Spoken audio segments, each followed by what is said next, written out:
আমরা আল্লাহকে জিজ্ঞাসা করলাম, আল্লাহ আমরা যদি সঠিক কথা বলি, আমরা যদি সত্য কথা বলি, আমরা যদি ভালো কথা বলি, আল্লাহ আপনি আমাদেরকে কি দিবেন? আল্লাহ বললেন, ভালো কথা বললে, সত্য কথা বললে, সঠিক কথা বললে আমি আল্লাহ তোমাদেরকে 2টা পুরস্কার দান করব। কয়টা? আমি আল্লাহ তোমাদেরকে 2টা পুরস্কার দান করব। 1 নম্বর পুরস্কার হইল ইউসলিহ লাকুম আ'মালাকুম, আমি আল্লাহ তোমাদের সমস্ত জিন্দেগির আমল সমূহ সুন্দর করে দিব।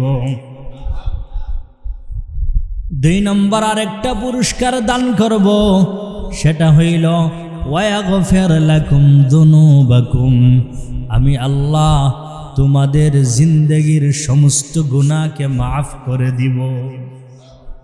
সত্য কথা বললে, সঠিক কথা বললে, ভালো কথা বললে আল্লাহ আমাদেরকে 2টা পুরস্কার দিবেন।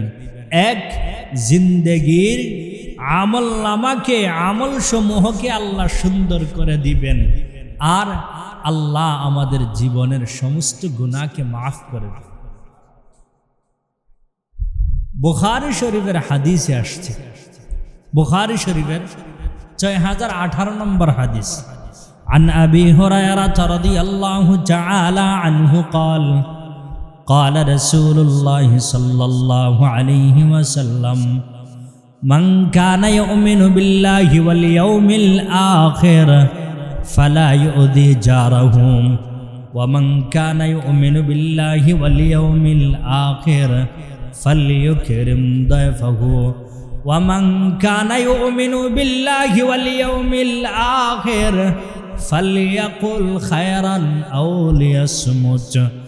আবু হুরায়রা রাদিয়াল্লাহু তাআলা আনহু বলেন, রাসূল আকরাম সাল্লাল্লাহু আলাইহি ওয়াসাল্লাম বলেছেন, ও আমার উম্মতেরা, তোমরা যারা আল্লাহর উপরে বিশ্বাস স্থাপন করো, আখিরাতের দিনের উপরে বিশ্বাস স্থাপন করো, তোমাদের জন্য উচিত হলো, তোমাদের জন্য জরুরি হইল ফালা ইউদি জারাহুম, তোমরা তোমাদের প্রতিবেশীকে কষ্ট দিবা না, তোমরা তোমাদের প্রতিবেশীকে কষ্ট দিতে পারবা না।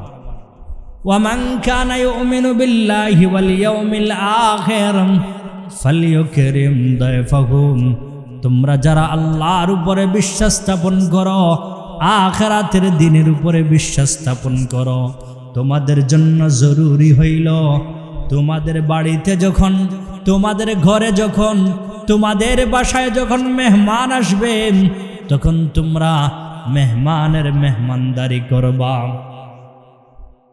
রাসূল এবার বলেন, ও আমার উম্মতেরা, তোমরা যারা আল্লাহর উপরে বিশ্বাস স্থাপন করো, আখিরাতের উপরে বিশ্বাস স্থাপন করো, তোমাদের জন্য জরুরি হইল, তোমাদের জন্য আবশ্যক হইল, তোমরা যখন কথা বলবা ফালিয়াকুল খায়রান আও লিয়াসমুত, কথা বললে ভালো কথা বলবা, অন্যথায় চুপ থাকবা। রাজি আছি তো ইনশাআল্লাহ? রাজি আছি তো ইনশাআল্লাহ? আমরা কে কে রাজি আছি হাত তুলি। আল্লাহ তুমি কবুল করে নাও, আমিন বলেন, আমিন বলেন। কথা বললে ভালো কথা বলা, অন্যথায় চুপ থাক।